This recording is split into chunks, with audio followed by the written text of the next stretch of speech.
Okay, Atika, you can introduce what we are doing. So we're on page 115, right? Okay. Nani, you can see the screen, okay? Yes. All right. So kita start balik from where we left off kat contemporary tu. Okay. Bismillahirrahmanirrahim. Okay, contemporary science has evolved and developed out of a philosophy that since its earliest periods affirmed the coming into being of things out of each other. Everything existed is a progression, a development, or evolution of what lies in latency in eternal matter.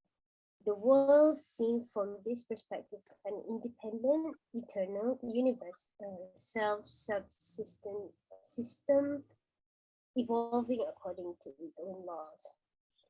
The denial of the reality and existence of God is already implied in this philosophy.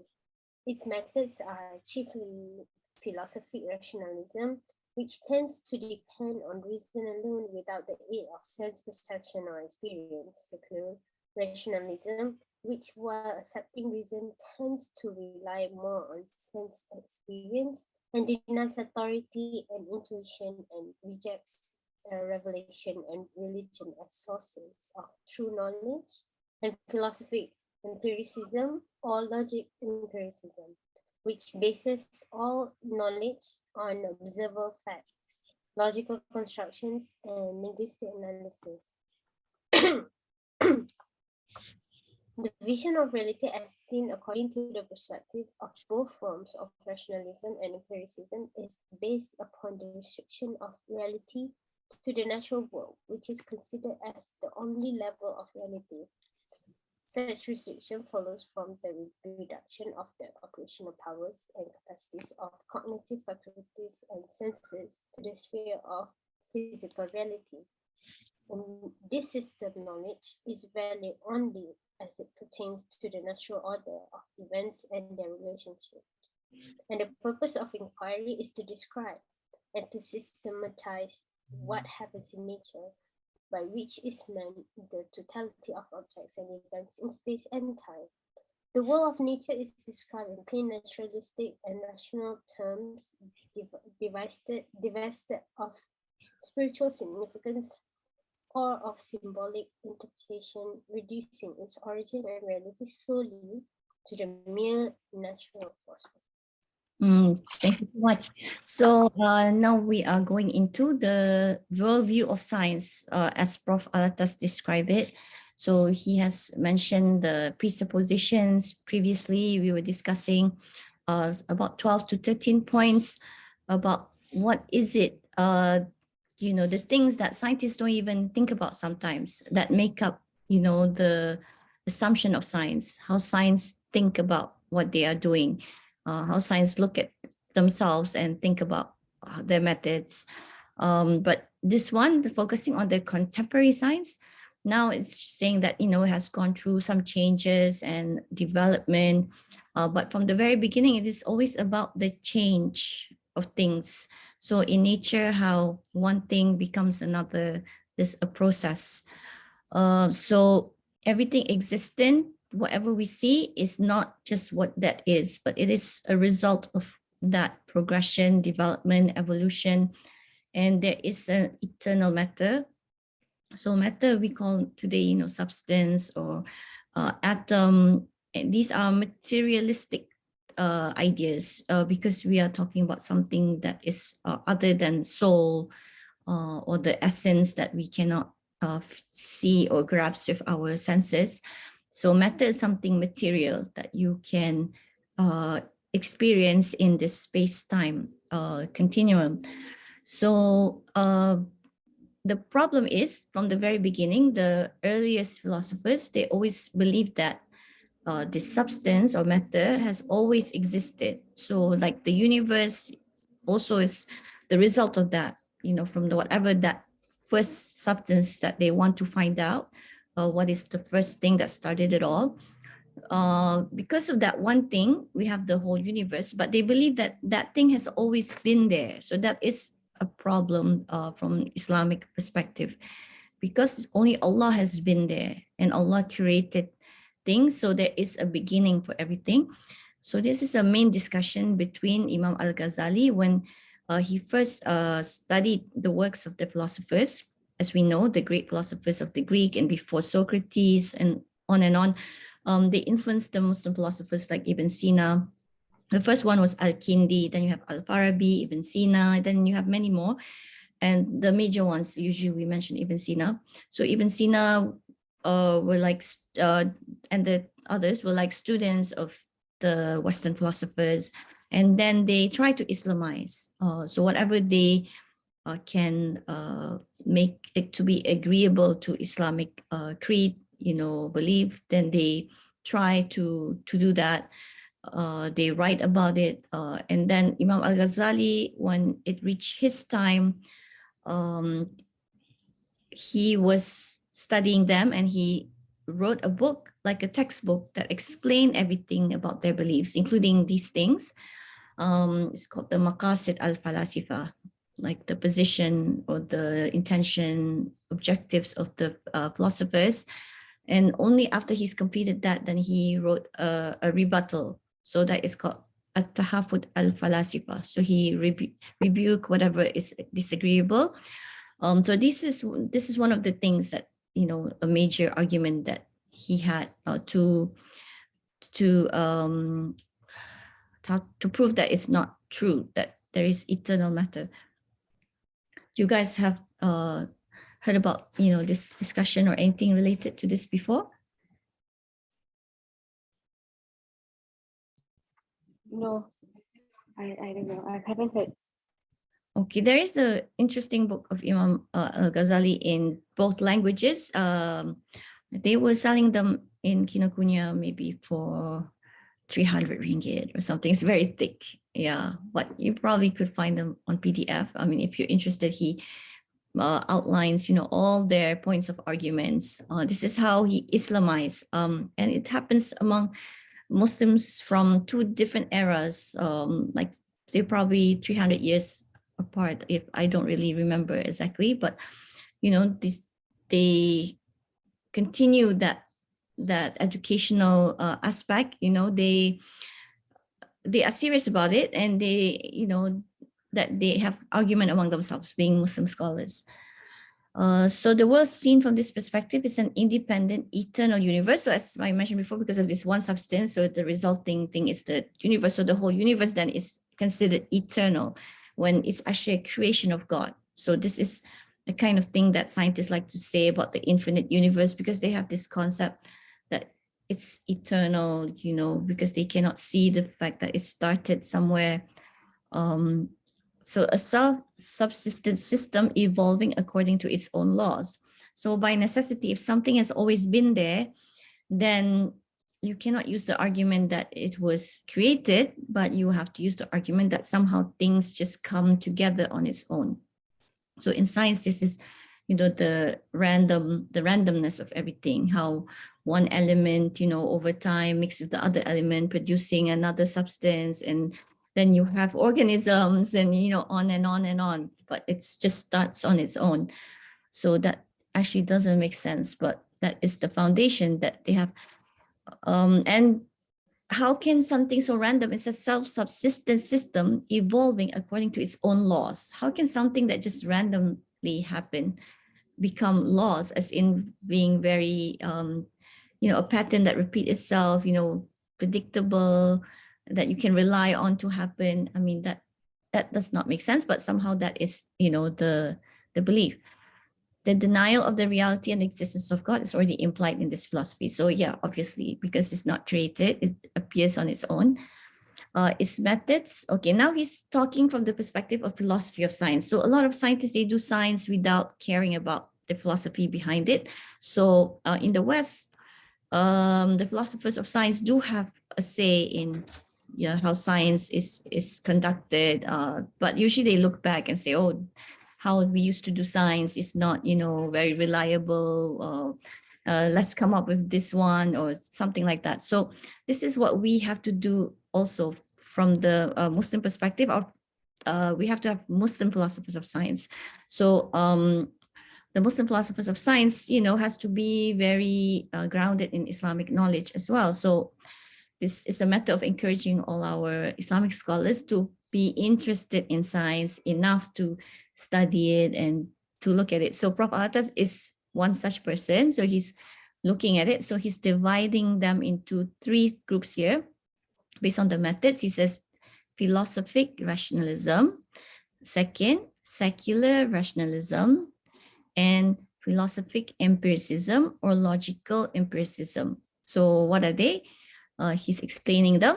Philosophic rationalism tends to depend on reason alone without the aid of sense perception or experience. Secular rationalism accept reason, but tend to rely more on sense experience. And then finally, you have and it also denies authority and intuition and rejects revelation and religion as sources of true knowledge. And philosophic empiricism or logical empiricism base all knowledge on observable facts, logical construction, and linguistic analysis. The vision of reality as seen according to the perspectives of both rationalism and empiricism. The big groups, rationalism and empiricism. Welcome, Sister Sabar. It's a bit noisy here. No problem. Assalamualaikum. So we were looking at this paragraph here, contemporary science, and I'm in the middle of the paragraph, looking at three big methods that Prof. Al-Attas outlined for scientists to describe how scientists conduct their science, but more importantly, not how they do the experiments in the labs, but more how they interpret what they find, how they place it in the bigger theories and laws. So that is the part where Muslim scholars can look into, because Muslim scholars who are not scientists, obviously, they cannot be telling them what to do in the lab. Unless they have really understood it very well. So the vision of reality seen according to the perspective of both rationalism and empiricism is based upon the restriction of reality to the natural world.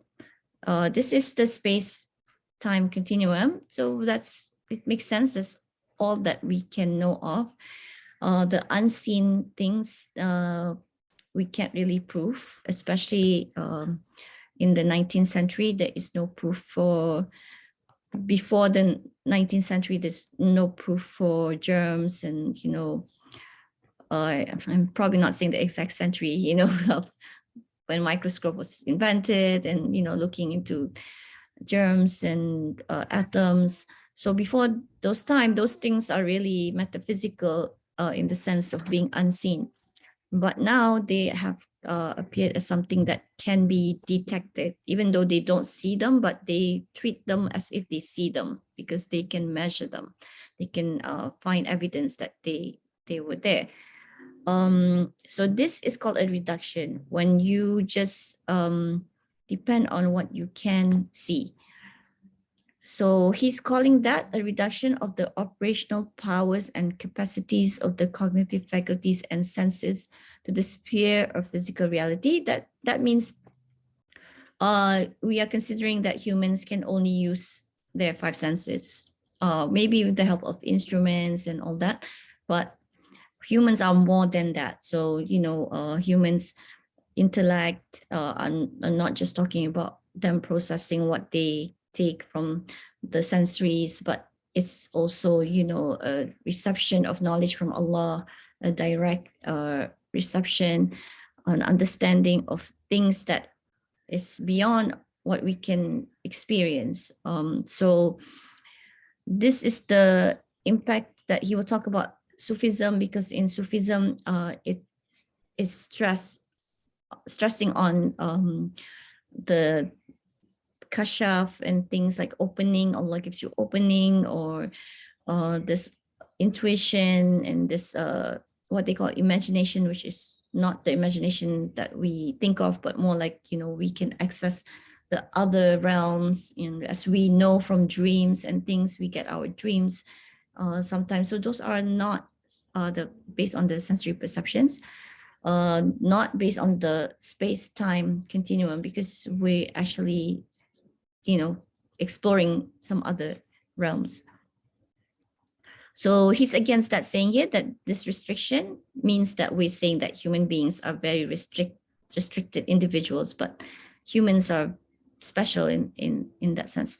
In this system of knowledge, it's valid only as it pertains to the natural order of events and their relationships, and the purpose of inquiry is to describe and to systematize. So it's still talking about the worldview of modern science. So it's not talking about us. This is how it is for science, that it is limiting the human being's potential. It's only looking at the space-time continuum, and its system is just valid for the natural way of things, not if no exceptions.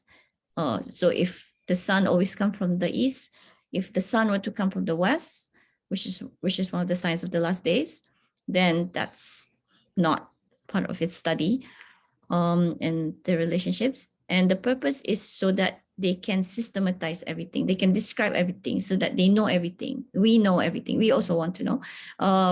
Describe and systematize, make sure everything is in its place, know what this does to that, and the other effects, by which is meant the totality, everything, objects and events in space-time. And how do scientists describe that? This is the important thing, where Muslim scientists and Muslim scholars and Muslim writers, not just, experts, have to jump in, because the way they describe things is in plain naturalistic and rational terms. And it is does not have any spiritual significance or symbolic interpretation, metaphors that we get, like in the Quran. Allah shows us how metaphors are done. Allah shows us when he says, to look at the sun, how, I don't remember, look at the camels, and, how it has many types, for instance. So these are to show that they have they are symbols behind them. When you look at them, you don't just look at them. But science is doing that. That's called nominalism, where you just look at everything, that the attributes of that thing. What does it have? What does it do? But you're supposed to look at, the function of that thing. That's one level. But the highest level is to realize that's the creator that created everything and make it all interconnected. So science does not encourage us to do that. So yeah, another group important for us to encourage to, to discuss this are teachers, obviously. So our children, since we don't have teachers that can do that at the moment, then we need parents to do that right away, to get the textbook from the children, and to encourage them to look at all these things, and to question some of the assumptions of modern science that is based on an atheistic belief. Anyone has anything to share? No? Can you hear me? Clear.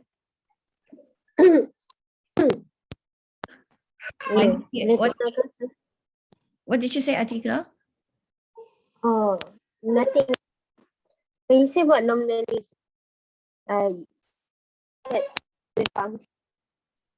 The connection is a bit cut off. Nominalism? you look at for how they function, right? I'm sorry, looking at what? Can you hear me? I hear you some part. Oh, yeah. Yeah, it's really okay. Nominalism is means you are looking at the outer part of the thing. So it's opposed to essentialism, which is looking at the essence, then finding the actual meaning. Like for human beings, you can say, I wear glasses, my skin color, or different things. Those are nominalism, but essentially I have a ruh. I have my soul is the important part that define what I am different from everyone else. The soul of Kalina is not the same as the soul of Atika. There may be twins that look alike or similar faces or something, but the soul is obviously very different. So that's when you're thinking of the essence of something, and that is essentialism as opposed to nominalism. So yeah, that's a bit of the name of the ideology. Okay, so maybe Sister Sabra, are you up to reading today? Would you like to read for us?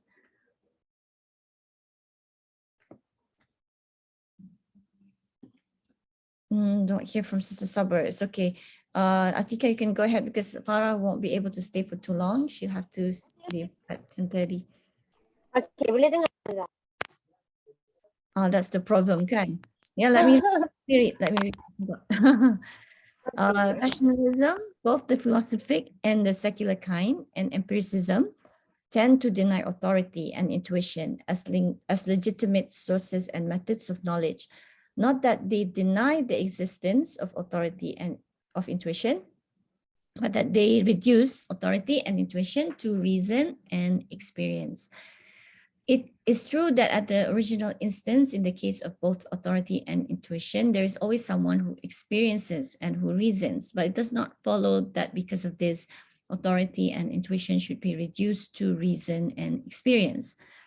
If it is admitted that there are levels of reason and experience at the level of normal human consciousness whose limitations are recognized, there is no reason to suppose that there are no higher levels of human experience and consciousness beyond the limits of normal reason and experience, in which there are levels of intellectual and spiritual cognition and transcendental experience whose limits are known only to God.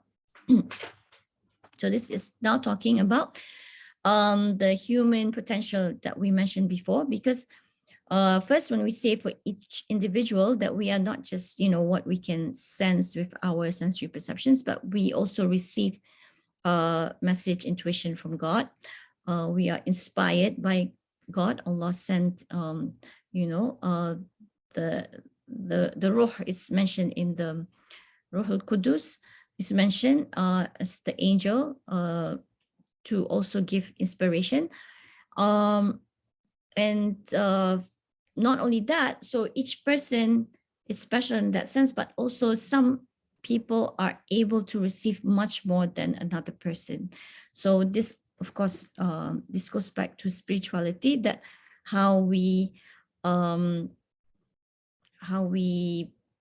increase our practice and devotion to God, and that makes us more receptive to more intuition, more inspiration from Allah, meaning guided in our action, because we are maybe wara, or people say wara means scrupulous, very serious about not doing sins or to encroach into, doubtful areas.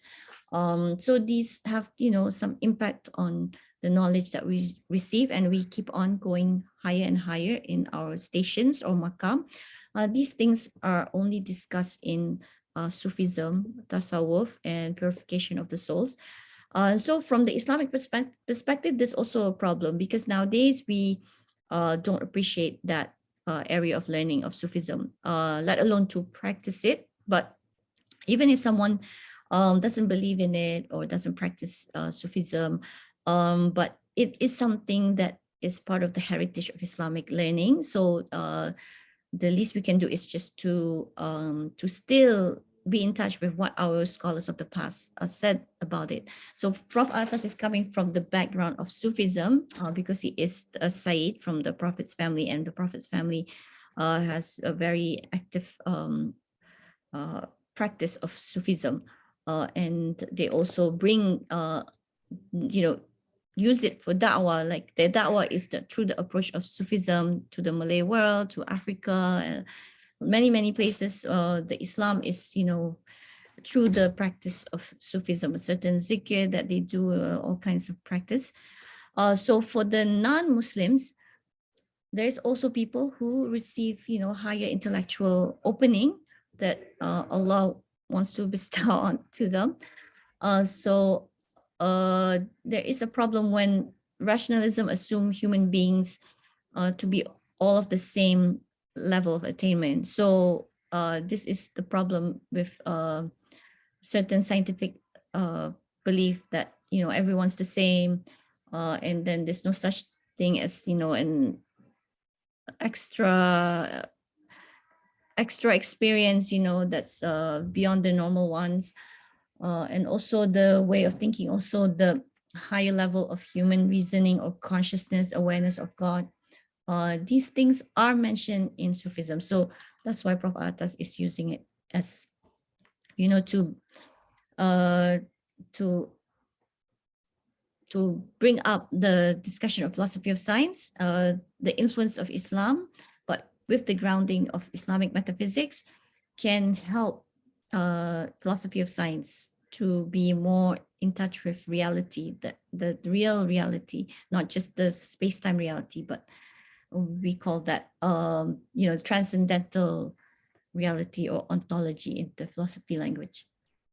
Is there any question? Maybe it's a bit complex or anything. Okay, we'll continue then. The next, yeah. Read it if I sound better now. Ustazah. Oh yeah, go ahead. Okay. On to the next paragraph. As to intuition, most rationalists, secularists, and empiricists, thinkers, and psychologists have reduced it to sensory observations and logical interferences that have long been brooded over by the mind, whose meaning becomes suddenly apprehended, or to latent sensory and emotional buildups, which are released all of a sudden in a burst of apprehension. But this is conjecture of their part, for there is no proof that the sudden flash of apprehension comes from sense experience. Moreover, their denial of an intuitive faculty, such as the heart, implied in their contention regarding intuition, is also conjectural. Yeah, so the thing I mentioned is some of the non-Muslim scholars also get intuition, like Allah award them with sudden aha moment, very amazing scientific discovery was given to was discovered by Western scientists and others by way of just their dream, and they just get this, and some of them are geniuses, as we know, like Einstein. So geniuses, the word genius come from probably the word gene or jinn, like some of these people might also, this me talking about my own thinking about it, that we also could get things influenced from the shaitan and the jinn, inspiration, if you want to call it inspiration. But there's a lot to be studied still about people who are geniuses. They have some very out of this world ideas going on in their mind. They're not normal, they're not regular, so everyone's not, we cannot say everyone is the same. So this is also our approach to education should be like this. When we see our children who's extraordinary, obviously you have to give more to kids, you have to give certain needs to kids that have this, and it really is the fact of of our existence that we're all not the same. But because they are aware of intuition like this, they also trying to figure it out. As I mentioned before, from Sufism's perspective, that is nothing strange, that if we read all the works of our Sufi scholars, then they would share with you all kinds of intuition that they receive over the centuries, all of them, who have written about the things that they receive. Is this also a hadith saying that that dream for a Muslim is part of prophecy? So it's similar to prophets being bestowed the knowledge of something, and a believer is given a lot of that as well, but it's not, of course, something at the level of a prophet, but and the non-Muslims also get. So they are trying to make sense of it by saying that it is due to the things that the sensory perceptions that they get, and when they think about it for so long, then suddenly the whole intention behind those things, or the the essence of that object became clear to them, and that's when they get their intuition. So they're trying to guess. So this is just them guessing, because people who do not have revelation means that they do not have knowledge coming from the creator. So this is the best that they can do. So continuing the next one, I'll just read it. Since it is man that perceives and conceives the world of objects and events external to him, the study of nature includes man himself. So Prof. Al-Attas now is calling that we study these objects and phenomena, but don't forget that we are also part of that. So obviously we are also studying ourselves, as opposed to modern science, which considers it an objective method when you separate yourself from the object. This two different arguments for this. One is just the fact that you also want to study yourself, which we do in biology. But second, there is a subjective aspect that's needed in a study of something, a research of something.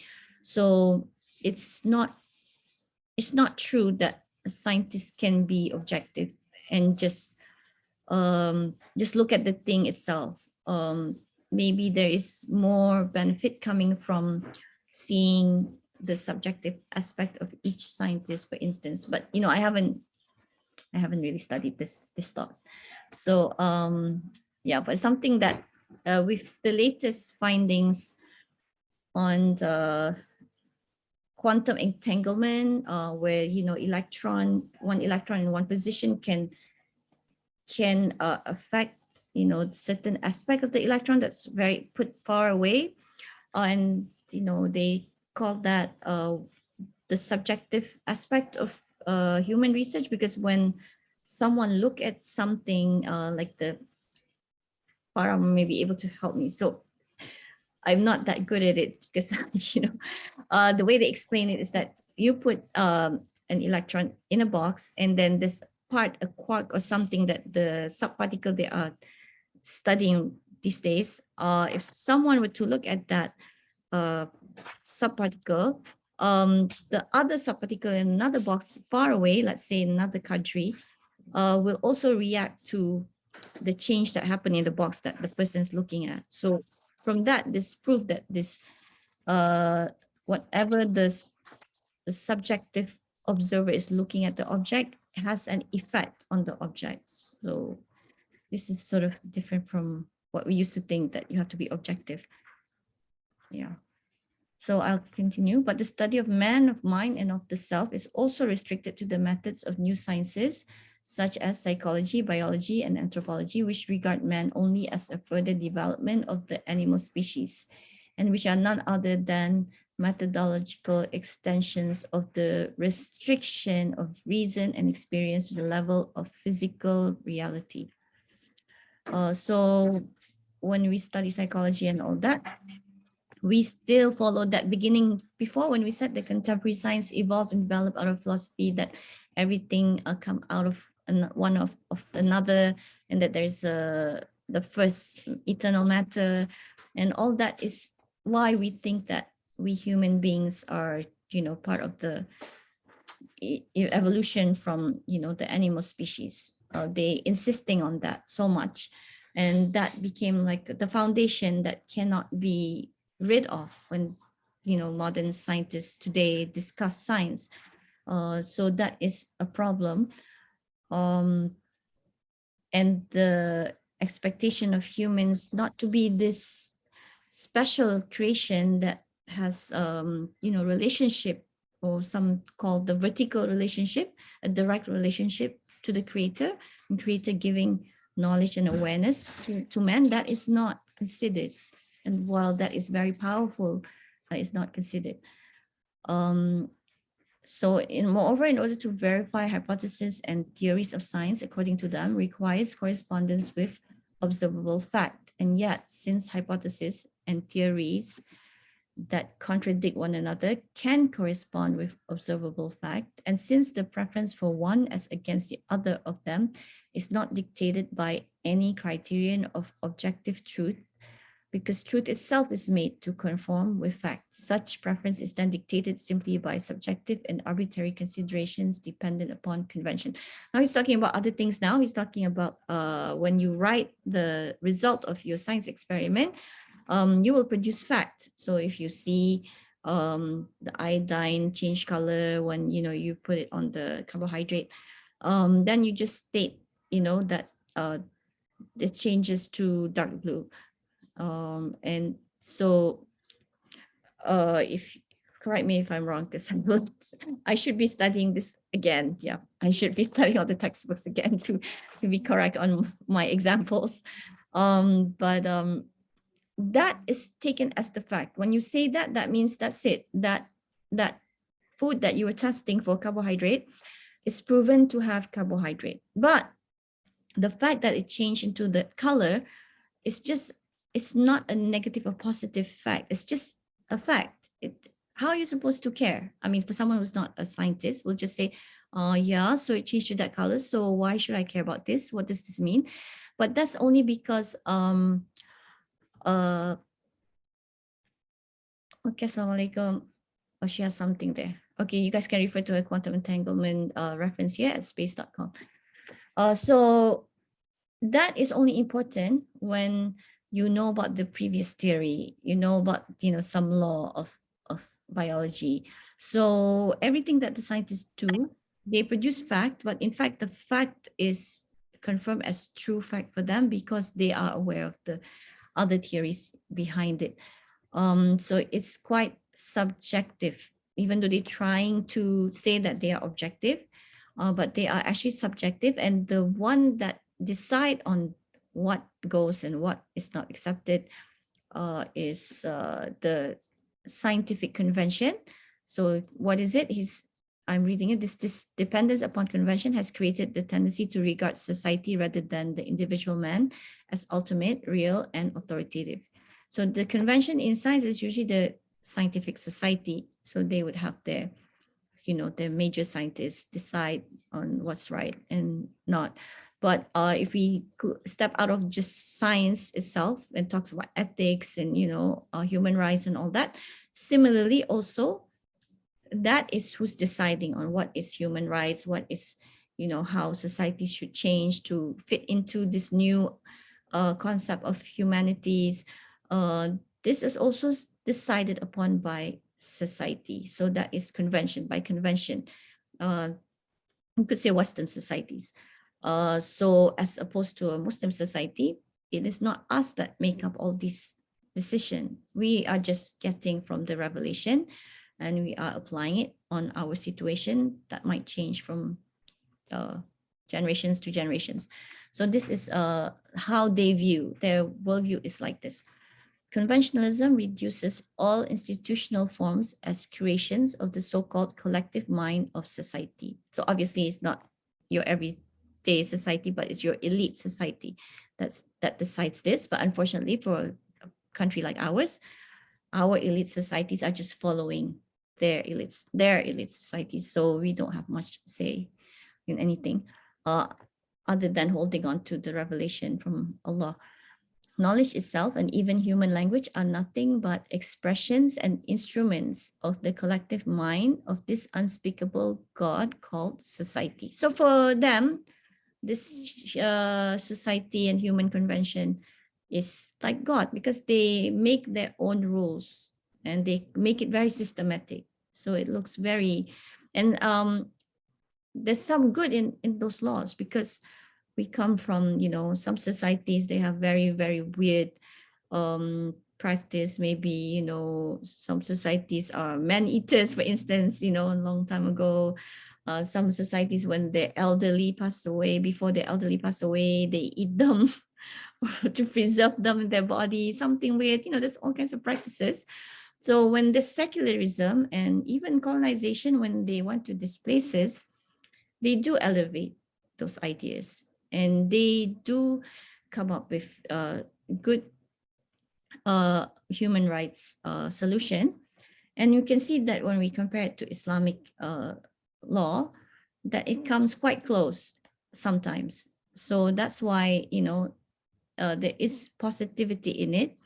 but there is some areas where they follow their nafs. So when desire is placed as the reason, more important, like individualism, as opposed to, caring about community, then that's what they still haven't reached that level that the Quran has taught people at even the primitive of societies will get it immediately because they have the Quran. The Quran just say it to them and they can just follow.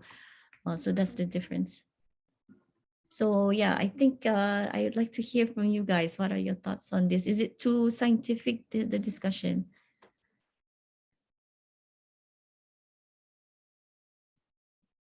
Sister Sabar, what do you think of our discussion today? Any ideas that strike you? And I lost the feed for a while. And I was thinking why it was silent, so I missed out. So I cannot really comment. Sorry. It's okay. We are recording it, so you can send the comment later. Okay, I will listen to it and hear the comment later, inshallah. Inshallah. Thank you so much for being here. Saza, can you hear me now? Yes, I hear you very well since before. Alhamdulillah. Okay, so I just wanted to say again about the nominalism that you mentioned just now. Actually, I was reading Surah An-Nahl about bees in the Quran. Allah mentioned about how He created macam horses, kuda, and also keldai, donkeys, for them to carry weights that we don't want to carry. Allah mentioned, and some other things.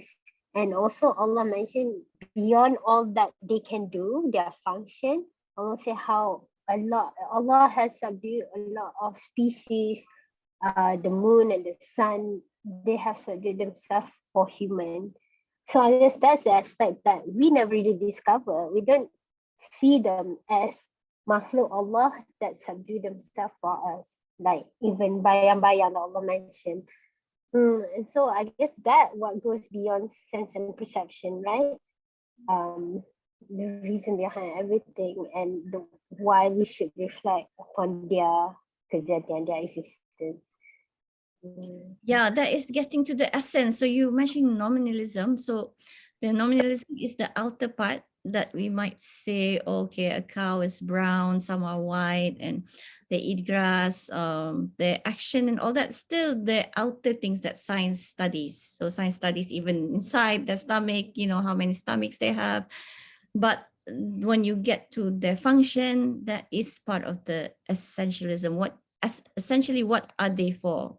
I mean, what is the difference between a cow and a horse?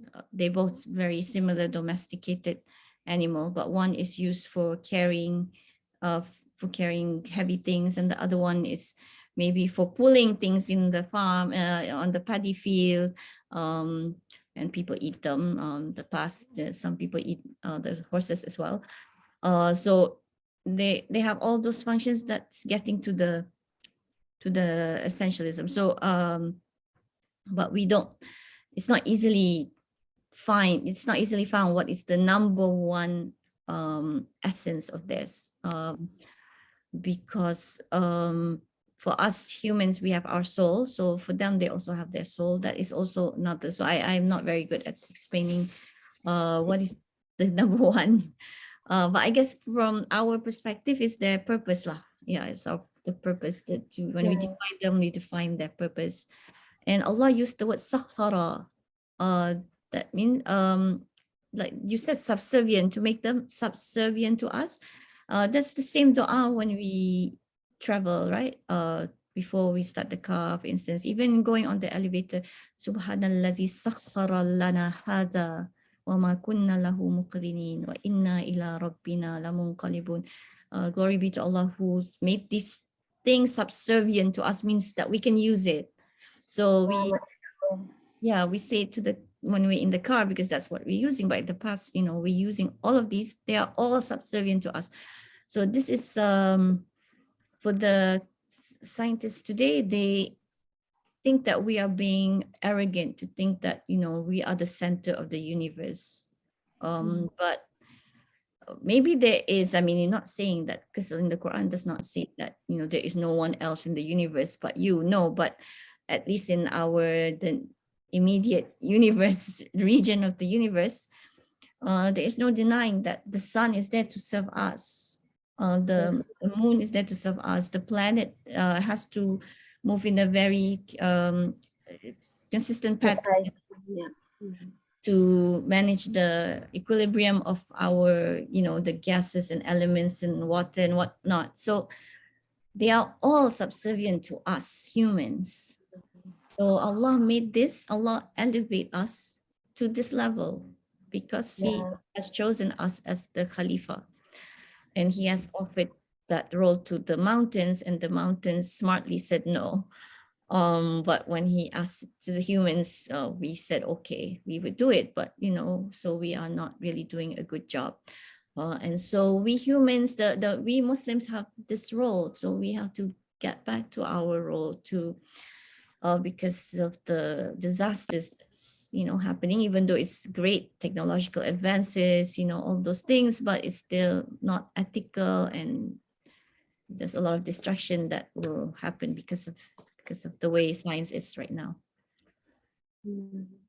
Yeah. Should we continue more? Yeah. Okay. All right. So since we have 5 more minutes. So finally, doubt is elevated as an epistemological method by means of which the rationalists and the secularists believe that truth is arrived at. But there is no proof that it is doubt and not something else other than doubt, but enables one to arrive at truth. The arrival at truth is in reality the result of guidance, not of doubt. Okay, so why is doubt mentioned? Because Prof. al-Attas in his other book, Islam and Secularism, he talks about the Western civilization. So the Western civilization is the one that brought this modern science. And he believes that modern science originally is not science, because science in the past means knowledge. But now when we see science, we just mean this natural physical science. And so we have lifted this branch of knowledge as the most authoritative one, that even in the field of other science like psychology and all that, they constantly have to try to bring method that is similar to the experimental method. If they just have, qualitative kind of research where you look and describe something, or you write something of your opinion, that is no proof. So that is not using the method of science. So, it's looked down in society, in the academia. So that's how science is lifted so high. But why is doubt mentioned? Because when Prof. al-Attas look at the Western characteristic from the very beginning, he has seen the element of doubt to be something that is always there, like looking at the Greek plays, the Shakespearean, work of play, also poetry and everything. That is always the thing that appears doubting, and the doubt is doubting the metaphysical, doubting God, doubting existence, uh, always having this question: is this true? Are we real? So that is, of course, from not having revelation. But they take that as a positive thing. So they taking that doubt as, when you question, then you will search for an answer. In a way, that is true. You don't deny that. You do search for an answer. But the problem is there is no satisfaction coming from the solution. Whenever they have doubt and they find, then they have other doubt. And then when if you find something, there's still doubt. And then they just make that as part of the programs, the science program. So this is what he means. He says there's no good in having doubts. I mean, question, okay, like forming hypothesis, but to really doubt everything is not going to help find truth. The arrival of truth, he says, is in reality the result of guidance, not of doubt. And doubt means a wavering between two opposites without preponderating over either one of them. It is a condition of being stationary in the midst of the two opposites without the heart inclining toward one or the other. So it's really being in the middle. If the heart inclines more toward the one and not toward the other, while not yet rejecting the other, it is conjecture. So that one is guessing. If you start to like one answer and not the one, then you just following your your gut feeling. You're just guessing. If the heart rejects the other, then it has entered the station of certainty. So if you just lean to something, but you don't say that one is not true, then you haven't received certainty yet. Only when you can reject the other one. This is same as religion, because sometimes when people become Muslims, for instance, they have all kinds of reason why they become Muslim. Some become Muslim to marry, a spouse or whatever. And no one ever asks, like, do you believe this religion now? Because they learn, then they say, okay, I'm ready. I believe enough in this religion. But do you reject the other religion? So in Islam, that's what it means, because Islam is the only true religion. So if you accept Islam, that means you recognize that the other religions are wrong. Basically, they have good message. They will make you a good person but it's not what the creator intend for you to follow unless you don't receive a message about it. So this is the certainty when you commit to a religion. You have certainty that the other ones are not the right way to go back to God. The heart's rejecting the other is a sign not of doubt as to its truth, but of positive recognition of its error or falsity. This is guidance. Doubt, whether it be definitive or provisional, leads either to conjecture or to another position of uncertainty, never to the truth. So he quoted from the Quran, chapter 10, ayat 36, and conjecture avails not against truth. So having conjecture does not mean you have truth. So yeah, so we stop the reading here. Please, if you have any thoughts about it. I'm going to figure out how to stop sharing. There. Yeah. What do you think? Is this something that is not usually your interest? Is it? You usually have more questions, but well, you were asking about the nominalism and stuff. Yeah, one more question I guess I wanted to ask is tadi we touch on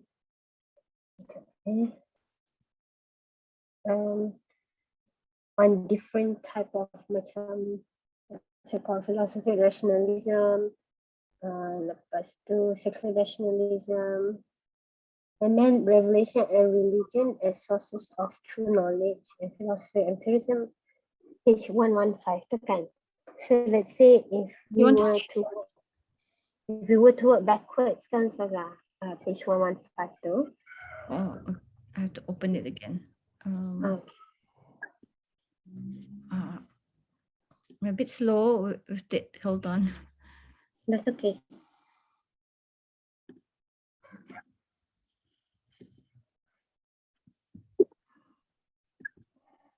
Can you just say your question while I open it? Okay. Dia cakap pasal philosophic rationalism which tends to depend on reason alone without the aid of sense perception or experience. Kalau secular rationalism pula accept reason but tends to rely more on sense experience and denies authority and intuition, rejects revelation and religion. So revelation and religion, is it like one type of its own ataupun it's actually inclusive of philosophy and secular rationalism? Where is that one, the word that you are saying? Yang kat tengah tu, in the middle para. Vision of reality or revelation and religion as a source of true knowledge. Is okay. That why is it different? Everything? Okay, so revelation is for us is the book of God. So they reject whatever's in there, just like cerita dongeng.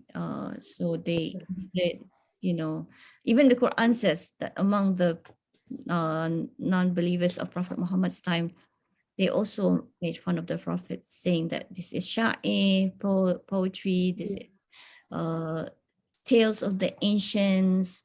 So it's like mythology. So they don't accept the validity of the book, even if they have it in their hands. If you give them the Quran, they already has labeled it. They have labeled it as something like that.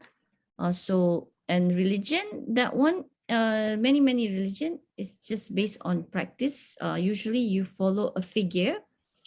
So we're not Mhm. talking about Islamic religion, of course, but they think about us like that for the longest time. Orientalists or the Western scholars call Islam Mohammedanism, because that is what they think of religion. Religion means someone who appeared, who's very charismatic, with wisdom, and then everyone, crowd around him and start to follow whatever he says. It's like a cult, but on a very bigger sense, spanning centuries and geographical locations.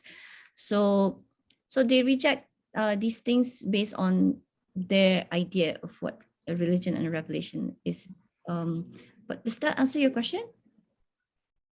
Mm, does that mean philosophic rationalism and secular rationalism um, entails revelation and religion? I mean, revelation and religion are probably the bigger umbrella, and underneath it, there's philosophy side of it. There's this side of it, secular rationalism, meaning reason and sense perception and experience. All of that entailing Okay, so religion. what he means by philosophic rationalism and secular rationalism is the two umbrella that he's talking about now is not the religion and the revelation, but he's talking about from the very beginning, the Greek philosophers, that they have two camps. One camp is based on rationalism, so they do speculation, and the other one is based on empiricism, which means they do experiments. But in the old times they don't have labs, so if they um, use whatever kind of things to see the eclipse of the moon and they measure those things, then that falls under the empiricism. But then there's the types that they actually get a lot of intuition, maybe like Socrates and Plato. They don't do anything, they just talk. So how they talk, because their mind's always working and they're getting inspiration. And so those are the rational ones that they don't use experiments. So how about the philosophic and the secular? When he says philosophic, means they are not based on any religion at all. So they but they have their methods of philosophy, maybe logic and things. And the secular one is totally against like in the Greek time, they do believe in Zeus and things like that. So that's what I understand so far about the difference, but I admit that I need to study more on this. Yeah, I think I should ask questions to my teachers about the exact meaning of philosophic rationalism and secular rationalism. So this is could be revelation and religion is in the philosophic one, but definitely not the secular one. Right. Yeah. But what is your main concern about this? How is No, it? because from like in the past, I've always heard people say macam Al-Quran is not a science book, but it's scientifically proven. So does that mean like religion and science entails religion and revelation entails science as well? Like, can we suddenly like one day prove that Buraq took Nabi Muhammad SAW up to the heavens and things like that? Because macam for example sunnah, right? Kenapa Nabi buat begini, kenapa Nabi buat begitu, and today everything seems to reveal himself, the benefits, the wisdom behind everything that Nabi did, kan? So does that mean revelation and religion also can be measured by secular rationalism? To be measured, well, what you said earlier is what people say about Quran being as like a science textbook, right? It's not a science textbook, but it's scientifically proven. Macam Ah, itulah. So there is no problem with that, isn't it? Yeah. That if you just see that it so happens, some of the things mentioned by the Quran about embryo, for instance, and it matches with, you know, the scientific findings now. So we just, it just strengthens us bonus. more, right? Because it Added bonus. come again. Macam added bonus lah. Yeah, exactly. It's not something we need, but oh great, we already, even if it doesn't happen, we always believe in it. But of course there are people who take that attitude, which is wrong, that they only believe more because of that. So there's something wrong there. You have that attitude where that means you are trusting more of the science, that's scientism. And then what if science come up with something that negates it? Then are you going to, you know, have less belief, low iman, things like that? So, and so Prof. Altas is trying to come up with this to show us that science has its weakness, so that if that happens, then we can also argue that, okay, so science, you know, you're not right here, so you got a wrong conclusion about, you know, what the Quran states. But then at the same time, we also have to be humble and realize that the Quran, as I mentioned, also has many different levels of meaning, the tafsir and then the ta'wil, depending on the scholar, how close he is to Allah. Allah gives him more insights. And also we have this already from the companions and from the Prophet's time as well, that they recorded the other meaning, deeper meaning of the Quran. So it's possible that what is stated as the literal meaning is not what is meant by the Quran. So we cannot be so confident and just read the Quran and say, yes, this matches with that scientific finding. And then what if it's proven not later on? Well, then we cannot blame the Quran. We still have to blame ourselves. So we still have to blame that, oh, I misinterpret the Quran. I thought it means this, but it doesn't have to mean that. So yeah, so knowledge is very important. We have to keep on, you know, strengthen our knowledge in Quran, number one. Yeah, Quran is priority, Arabic and all that. Yeah. So yeah, I apologize for not being able to really distinguish those two. I would write a note on this, something to work on. No, I think that's good, especially when we go to page 117 and Senaki al-Attas touch on doubt, because that is quite central in our beings, like in human beings, kind to have doubt at the same time, but it's sort of complement knowledge, right? If you have time and you want to read the book Islam and Secularism, let me know. I have the PDF. I can send it. That would talk more about the Western civilization, their origin and their worldview and all that. All right. Thank you. All right. So I think we can stop here for this week. Yeah. All right. Alhamdulillah. Thank you so Thank you much so for much. here. Yeah, I'll let you finish off for us. Should I just stop recording? Yeah. Thank